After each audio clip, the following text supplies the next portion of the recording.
Um garoto se encontra envolto em uma luz estranha, sem saber o que está acontecendo. De repente, ele é levado a uma deusa chamada Nolin, que explica que ele foi convocado para Midgard por um feitiço de outro mundo. Descobrimos então que ele foi pego por engano na convocação de outras pessoas e então a deusa pede desculpas pela confusão. O jovem, ainda mais confuso, ouve enquanto ela esclarece que a invocação mundial envolve inúmeros alvos em diversos mundos, mas por algum motivo o garoto, que não era originalmente destinado a ser convocado, acabou envolvido no processo. Ela então nos explica que o feitiço de invocação é incrivelmente perigoso e as leis deste mundo e da Terra são significativamente diferentes, o que coloca Midgard em risco de colapso, razão pela qual o feitiço foi proibido. No entanto, a deusa dá uma pistolada violenta, soltando até um palavrão que começa com a letra B, referindo-se a uma nação que ativou o feitiço novamente. O garoto pergunta se outras pessoas foram convocadas ali junto com ele, mas Nolin responde que não, mencionando que os alvos reais foram convocados para o Império Sacro de Sidônia, onde o feitiço foi ativado. E sentindo-se impotente e obviamente indesejado, o rapaz então pede para ser enviado de volta para seu mundo, já que eles fizeram a bobagem de meter ele nesse rolo sem necessidade, mas Nolin não pode atender a esse pedido. Ela explica que estava tão irritada que ajustou as coisas para garantir que o feitiço proibido nunca mais fosse utilizado e, como consequência, bem, ele não pode ser utilizado novamente. E para piorar, ela menciona que ele sequer tem um corpo para voltar lá, e é nesse momento que ele percebe que é apenas uma espécie de entidade e se questiona sobre seu destino. E gente, essa deusa parece estar batendo pino e esse prota aparenta estar lascado. Eu confesso que eu tô gostando até aqui. Nolin então pede para que ele desista de retornar ao seu mundo original e tente começar uma nova vida em Midgard. E sem esperança e perspectiva, ele pergunta se ele será convocado pelo Império de Sidônia, mas a deusa explica que aquele local é muito problemático e, considerando sua presença acidental, ele provavelmente seria tratado mal no Império Sagrado. Ela então diz que sente-se culpada por tudo que está rolando por ali e então está pensando em enviá-lo para uma outra nação com todo o seu apoio. E meus queridos, com o apoio dessa voada aí, provavelmente o nosso prota vai entrar em uma roubada, mas seguimos em frente. E ela, percebendo que ele não está ansioso para essas coisas, pois segundo ela sabe que na Terra a galera fica surtada com mundos de fantasia e tals, e pergunta o que há de errado com ele. E o nosso prota, demonstrando uma coragem de um esquilo, apenas responde que tudo que ele sente nesse momento se resume à ansiedade por conta de imaginar tendo que enfrentar dragões e goblins e tals, mas Nolin assegura que seu apoio será crucial para ele.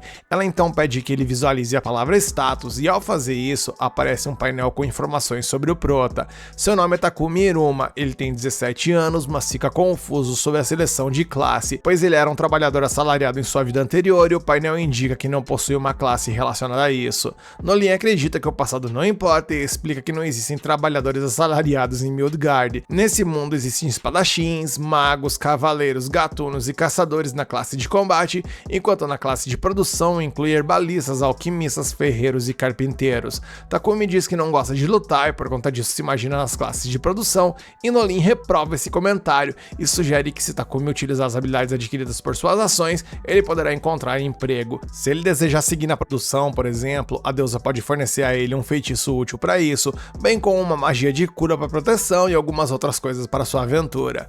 Com isso, ela conjura um diamante mágico e o integra ao garoto perdido. Ele sente uma forte dor de cabeça, mas a deusa, ignorando isso, deseja a ele apenas uma boa jornada para o continente de Asgard e o envia sem mais explicações. A guria é muito sem coração. A cena muda e algum tempo depois, uma luz cruza o céu em alta velocidade, caindo no chão. E mano, o cidadão não ter virado carne moída nessa cena foi ótimo. Após se recuperar parcialmente, Takumi se levanta da terrível experiência e vai até um lago, onde vê seu reflexo na água e não se reconhece mais. Aos poucos, ele se liga que essa é sua nova aparência e menciona que ele está bem mais bonito do que na sua aparência da sua vida anterior, e com isso torna-se um pouco mais fácil para o prota esquecer seu passado e também que foi sacaneado por toda essa galera. Abrindo sua bolsa, ele encontra algum dinheiro e comida suficiente para durar um tempo. Verificando seus status, Takumi vê a benção da deusa Nolin e pensa que isso pode causar problemas se as pessoas descobrirem. Ele também percebe uma caixa de itens, algo familiar nos jogos de RPG que ele jogava na Terra. Além disso, Takumi possui feitiços elementais de nível 1 de fogo e água, e curioso, ele se pergunta se pode realmente utilizar essas habilidades, e temendo as consequências de um feitiço de fogo, o garoto conjura uma bola de água e fica impressionado. Em seguida, ele lança um corte de vento e depois uma bola de pedra, e com essas ações ele percebe que realmente está em um mundo de fantasia. De qualquer forma, Takumi precisa encontrar uma vila, então se aventura mais fundo na floresta em busca de um caminho que o leve até isso. Em um determinado ponto, ele encontra um tronco e usa sua habilidade de avaliação para descobrir que aquela madeira é de treante, um recurso de alta qualidade coletado de monstros treante, que são tipo uns monstros de árvore que podem ser utilizados em cajados, itens mágicos e lanças. Ao ver isso, Takumi pensa que poderia trabalhar com essa madeira usando sua habilidade de forja, e sem perder tempo ele visualiza uma lança e ativa a habilidade de modelagem, criando uma lança e adquirindo a habilidade de carpintaria. Como conseguir usar essa madeira, Takumi examina a área ao redor para fazer algo semelhante com as plantas locais. Ao seu redor, dezenas de plantas formam o que ele vê como um verdadeiro tesouro para a fabricação de poções e venenos. Ele então reúne uma enorme quantidade de ingredientes, mas não sabe o que fazer com tudo aquilo, já que certamente não caberia em sua bolsa. Nisso, Takumi se lembra da sua caixa de itens que ele ganhou da deusa e do fato que ela possui armazenamento infinito, e dessa forma ele coloca os ingredientes dentro dela. No meio disso tudo, uma garotinha aparece, correndo desesperada e se escondendo atrás dele. Ela estava ali porque um coelho com chifres a estava perseguindo, então Takumi pega sua lança para se defender, e quando o coelho ataca, o garoto fecha os olhos, literalmente se borrando de medo, e o ataca com sua arma. Para a sorte do nosso prota, a lâmina atinge a cabeça do animal e o manda de comes e bebes, e graças a isso Takumi ganhou nível 1 na classe guerreiro, mesmo sem ele querer. Quando a garotinha agradece pela ajuda, ela menciona que veio da Vila Borde e que estava colhendo ervas medicinais e se perdeu na floresta. Ao ouvir isso, Takumi pede para acompanhar a menina até a vila e ela aceita sem hesitar. Dessa forma, a garota recolhe o coelho chifrudo, mas ele sente que cometeu um erro ao revelar sua caixa de itens para a menina. A menina diz que se chama Molly e os dois seguiram até a Vila Borde. Enquanto isso, no Império Sacro de Sidônia, os outros indivíduos convocados olham ao redor tentando entender onde estão. Um garoto pergunta se a Akane se machucou e ela afirma que não, mas o importante é descobrir o que tá rolando por ali. E enquanto o trio discute a situação, uma mulher aparece, agradecendo a eles por terem respondido ao chamado. E diante das exigências por explicações, ela revela que estão em um mundo completamente diferente, convocados para usar seus poderes como heróis para salvar aquele mundo. A mulher misteriosa se apresenta como Elizabeth, a primeira imperatriz do Império Sagrado de Sidônia. Na sequência, vemos que a Akane desbloqueia seu poder, ela ganha o poder da revelação e sente que não pode confiar naquela mulher estranha, pois ela parece perigosa.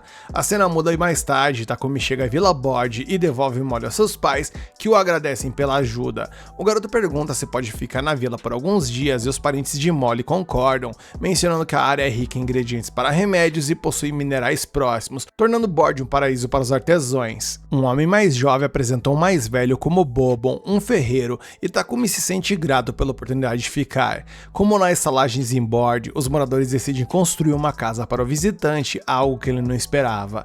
Logo, eles encontram um pequeno espaço vazio no território para a residência de Takumi, e para mostrar que ele está disposto a ajudá-los, o garoto nivela o terreno com sua magia de terra, mas isso consome uma mana federal no nosso prota que quase frita o seu cérebro. Os homens ficam impressionados com a magia do estrangeiro, como se não tivessem muito contato com esse tipo de coisa, mas deixando isso de lado, eles informam que cuidarão do resto da construção, e Takumi percebe que sua nova vida realmente começou e até agora não parece nada ruim. E no dia seguinte, por conta de suas habilidades em carpintaria, forja e marcenaria, ele faz sozinho a maior parte dos móveis para sua nova casa.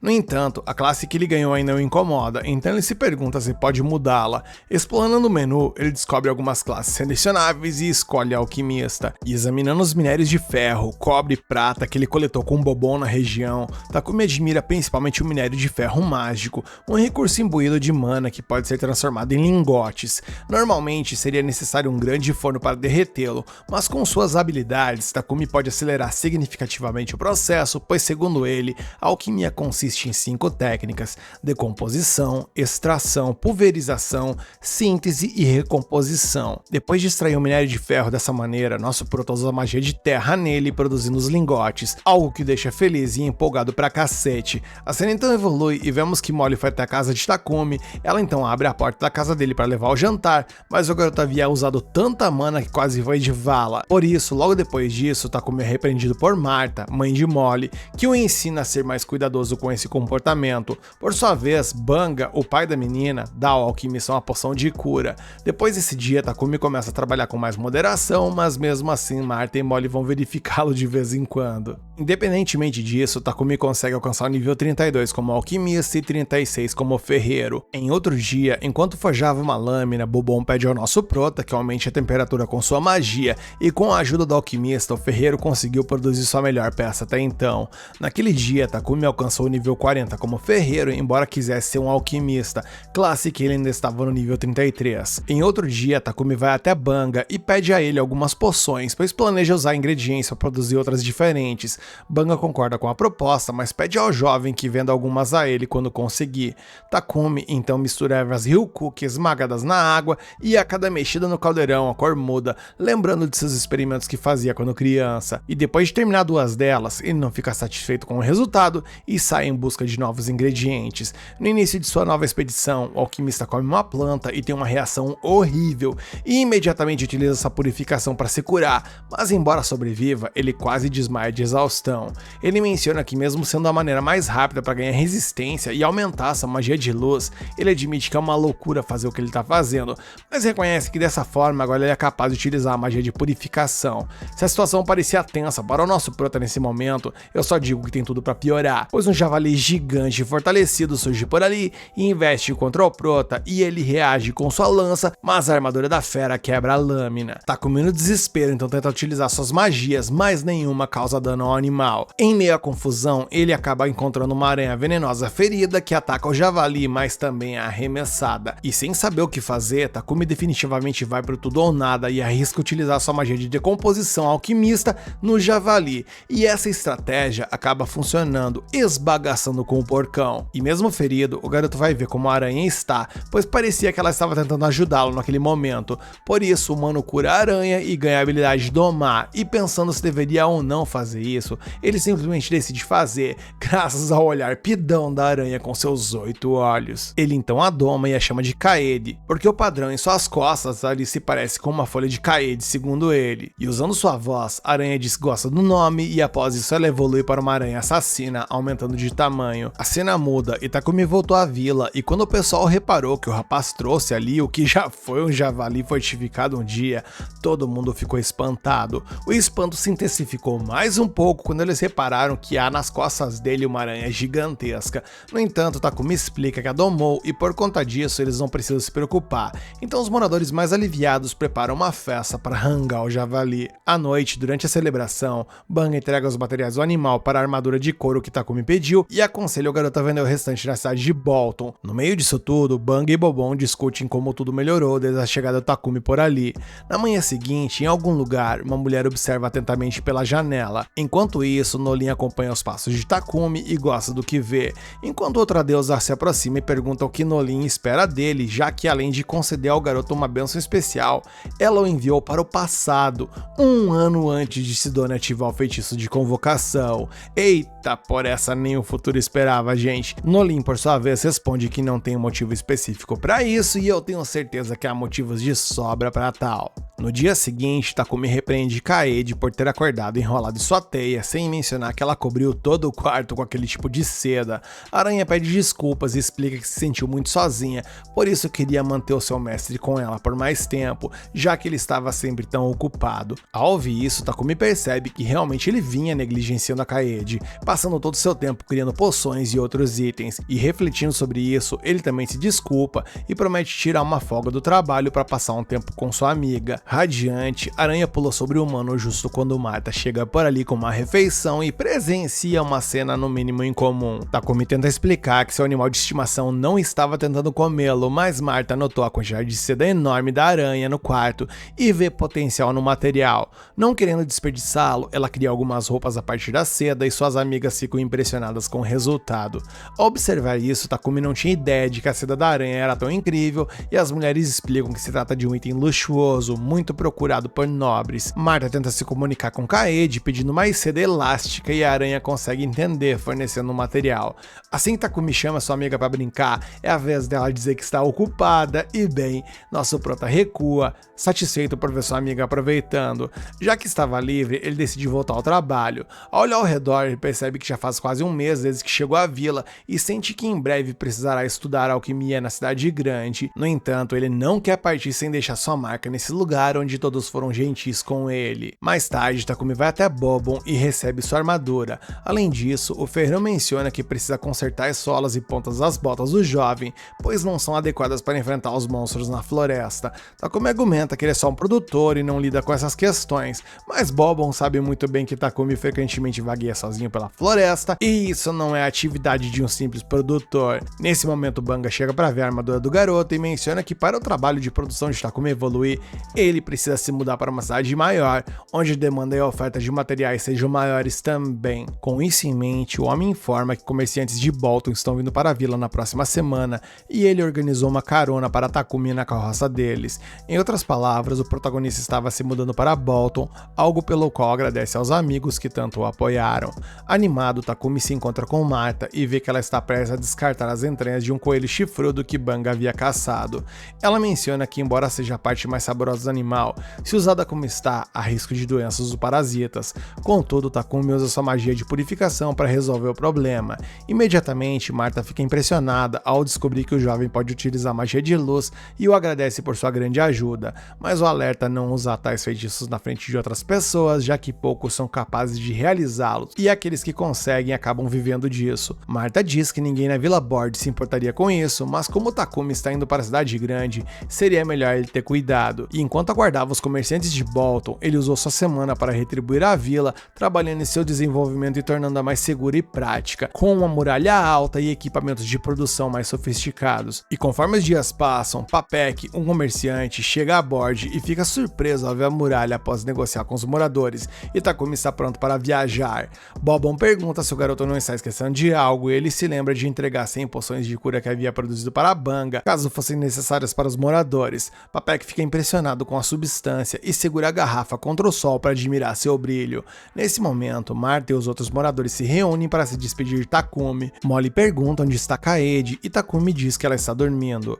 Banga e Bobon incentivam o garoto a se manter firme e se cuidar, enquanto Marta entrega uma tônica que alguns moradores produziram pessoalmente para ele, com a ajuda dos fios produzidos pela Kaede. E comovido por tanto carinho, Takumi se inclina para agradecer a todos por tudo que fizeram para ele. Logo, ele embarca na carroça e parte com lágrimas nos olhos, afinal de contas, essa foi a primeira cidade onde ele viveu em Midgard e ele passou a considerá-la sua terra natal. E durante a viagem, Papek comenta que Takumi era muito amado pelos habitantes de Bord, e faço um parênteses aqui, eu não confio nesse cara. E Hit, um dos viajantes, não consegue conter suas lágrimas diante da bela cena que presenciou. Em seguida, todos eles se apresentam, começando pelo próprio Hit, depois Ryu se apresenta e aponta um homem calado e careca como Bogar. Papek explica que os três formam um grupo de aventureiros de rank C, conhecido como Presas de Leão. Hit conta que estão protegendo a caravana, embora Ryu esteja entediado com a calmaria do ambiente, tanto que adoraria que algum monstro aparecesse. A propósito, ele comenta que Takumi segura sua bolsa como se estivesse contendo algo muito importante ali,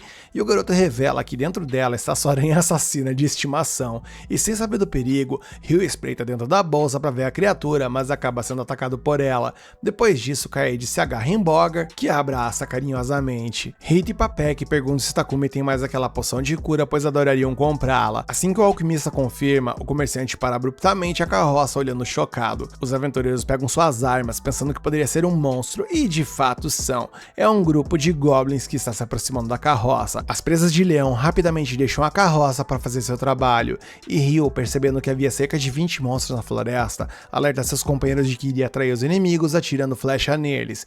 Enquanto isso, Hit e Bogar enfrentam os goblins em combate corpo a corpo. Eis que dois monstros surpreendem Papek e Takumi ao darem a volta na carroça, mas não Ryu, que abateu os dois com seu arco. E com a batalha terminada, o arqueiro anunciou que era hora de dissecar as criaturas e coletar suas pedras mágicas. À noite, Takumi refletiu que a viagem havia prosseguido sem mais problemas, e 3 dias depois, a caravana chega a Bolton, no reino de Bárcula, e tudo naquela cidade parecia totalmente novo para o protagonista, já que era a primeira grande cidade em que ele colocava os pés em Midgard. E sem perder tempo, ele vai diretamente à Guilda dos Aventureiros, acompanhado pelos 3 membros das Presas de Leão, que precisam relatar o sucesso de sua missão de escolta. Takumi também precisa se registrar na guilda para poder permanecer na cidade e listar Kaede como seu animal de estimação. No balcão de recepção, ele menciona que gostaria de se filiar a alguma guilda de alquimistas, mas o atendente explica que tal guilda não existe. Ele também menciona que muitas pessoas se inscreveram na Guilda dos Aventureiros apenas para obter a carteira de identidade, mencionando que se Takumi não se importar em permanecer no nível mais baixo, sua inscrição nunca expira respira, caso ele aceite ao menos uma missão simples por mês. No final, Takumi decide se registrar na Guilda dos Aventureiros e oficialmente lista Kaede como seu animal de estimação. Em seguida, o alquimista vai à companhia Papek para fechar um acordo de 100 poções com o proprietário. O empresário oferece 10 moedas de prata para cada poção básica de cura e energia e 50 por cada poção de mana. Takumi rapidamente faz as contas em sua cabeça e quase desmaia ao perceber que tudo aquilo ali somaria 7 milhões de ienes, que convertendo em reais, galera, daria mais ou menos 270 mil. Quase nada. Além disso, o Papek menciona que reduziu um pouco o preço porque Takumi ainda é desconhecido por ali. Sinceramente, Takumi acha bom demais para ser verdade e suspeita que deve haver algum motivo oculto para Papek pagar tanto para alguém que mal conhece, embora ele não pareça ser um trapaceiro. Enquanto nosso prota está imerso em pensamentos, Papek também pergunta onde Takumi planeja morar. Se Takumi realmente quer trabalhar como produtor, ele deveria ter uma casa ou oficina, e Takumi aponta que está com pouco dinheiro, mas Papek insiste em mostrar uma propriedade para ele alugar. Ele então chama Thomas, um de seus funcionários, e pede que acompanhe o recém-chegado até o seu possível novo lar. Logo após, Takumi é levado para uma verdadeira mansão e perde completamente a compostura, nunca esperando viver em um local como aquele.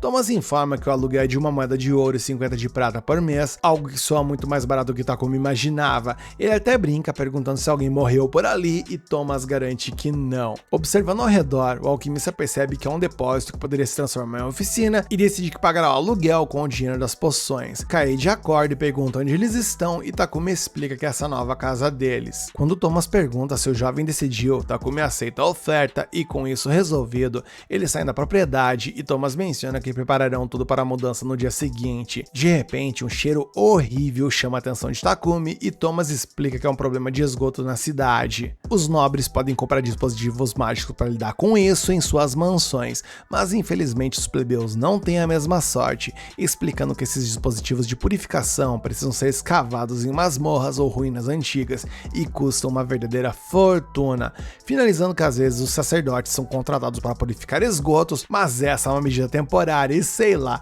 quando eu estava assistindo tive uma crise de riso ao imaginar que os padres estavam exorcizando o esgoto da cidade. Enfim, o humor é algo muito relativo. No dia seguinte, Takumi se muda e monta sua oficina. Ele deixa a reforma das muralhas externas para depois, pois quer cuidar de outra coisa primeiro. Com isso em mente, ele mistura quartzo ao barro que comprou da companhia Papek e usa magia para moldá-lo. Depois de seco, ele aplica o calor e usa magia espaço-tempo para acelerar o processo de queima. E após muito trabalho, sua alquimia de magia e luz sobem de nível, embora ele fique praticamente sem mana, ficando só o bagaço, mas se sentindo realizado por conseguir realizar tal feito, pois agora ele tem um vaso sanitário de primeira linha em seu banheiro. No meio da comemoração, ele ouve Papek gritando e corre para ver o que tá rolando por ali.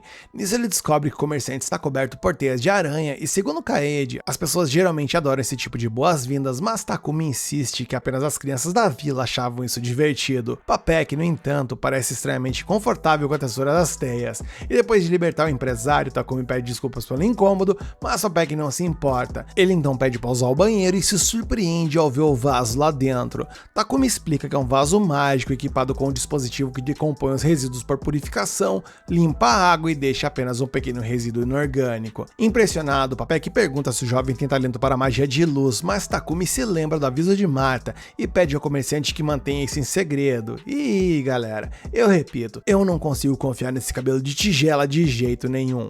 Papek promete manter em segredo e imediatamente encomenda mais 100 desses vasos sanitários. Ainda assim, ele sugere que Takumi faça um contrato com um escravo para proteger sua propriedade e manter confidencialidade. Afinal, Takumi possui aptidão para magia de luz e isso lhe torna um escolhido de Deus para a Igreja da Luz Divina, que lidera o Império Sagrado de Sidônia, e eles não hesitariam em utilizá-lo para fins lucrativos. Mesmo assim, Takumi deixa claro que é contra a escravidão e prefere lidar com tudo isso sozinho. De repente, o cartão da guilda de Takumi começa a brilhar e uma notificação informa que ele tem um mês a partir do registro para completar uma missão em seu nível. E percebendo que ele vai ter muito trabalho pela frente, ele admite que realmente precisa de ajuda. Papek pergunta se Takumi tem tempo naquele dia e, sem hesitar, o comerciante leva ele até a companhia Mulan, um local confiável de Bolton para tratar desses assuntos. E enquanto Papek cuida de alguns negócios por ali, Takumi vai ao jardim e encontra uma mulher que imediatamente manda ele embora. Nisso o episódio acaba e eu quero saber de você que assistiu até agora. Você está gostando desse anime que é a continuação? Então deixa aqui nos comentários o que você quer a próxima parte, mete o dedão no like like no hype para ajudar esse vídeo e se inscreve e ativa o sininho para ajudar o canal.